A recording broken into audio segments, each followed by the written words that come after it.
안녕하세요. 리엠파트너스 이승재 변호사입니다. 네, 이수정 변호사입니다.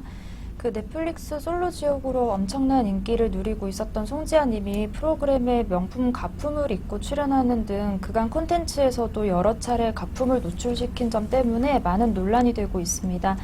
오늘은 짝퉁 명품의 경우에 구매자는 처벌이 안 되는지, 그리고 어떤 경우에 처벌되는지 살펴보겠습니다. 많은 분들이 짝퉁 명품을 판매한 경우에 처벌된다는 건 다 알고 계실 텐데 그럼 과연 구매자는 처벌이 되는지 안 되는지 궁금해 하십니다.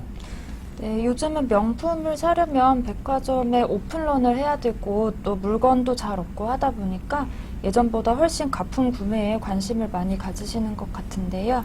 예, 결론적으로만 말씀드리면 이러한 가품 구매자를 처벌하는 규정은 아직까지는 우리 법에는 없습니다.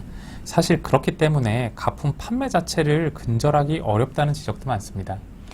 네, 하지만 가품 구매를 했을 때 구매자가 처벌이 되지 않는다고 해도 가품 구매자분들이 경찰서에서 전화를 받을 가능성이 아예 없는 것은 아닙니다. 예, 실제로 가품 판매자에 대한 수사를 진행하는 중 카드 결제 내역이나 계좌 이체 내역을 통해 확인된 구매자를 참고인으로 조사하는 경우도 있는데 그럴 때는 형사처벌은 안 된다고 해도 굉장히 난처할 수 있으니 주의하시는 것을 반드시 추천드립니다. 먼저 명품의 가품을 판매하는 행위는 상표법 위반 행위에 해당하는데요. 이 경우 7년 이하의 징역이나 1억 원 이하의 벌금에 처해질 수 있습니다. 예, 실제로 가품을 판매한 경우 판매량이 어느 정도인지에 따라 처벌 수위가 정해지는데요.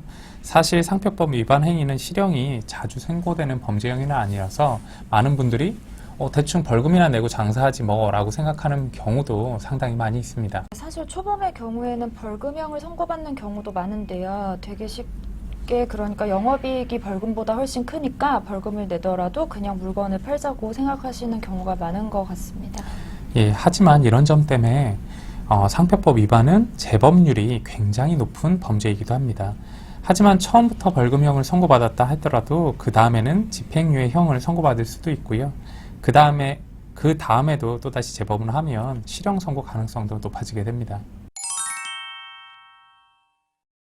사실 상표법 위반 사건에서 가장 중요한 것은 추징금이 아닐까 싶습니다. 추징금은 불법적으로 벌어들인 수익을 나라에서 다시 회수하는 것을 말하는데요.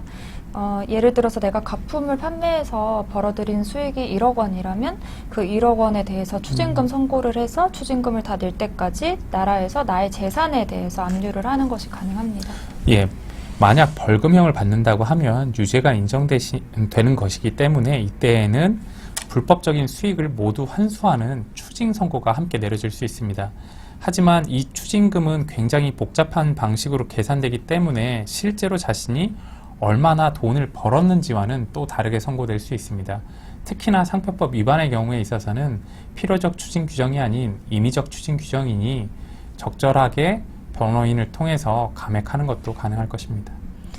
네, 그리고 이 불법적인 수익은 판매 규모에 따라서 상당히 크게 잡힐 수도 있기 때문에 사실 상표법 위반 사건은 처벌 자체가 아니라 추징금을 줄이는 부분을 좀 더 주의해야 하기도 합니다. 그래서 사실 여기에 대응하기 가장 좋은 방법은 상표법 위반 행위로 초기에 경찰 조사를 받을 때부터 미리 형사 전문 변호사와 대응 전략을 준비하는 것입니다.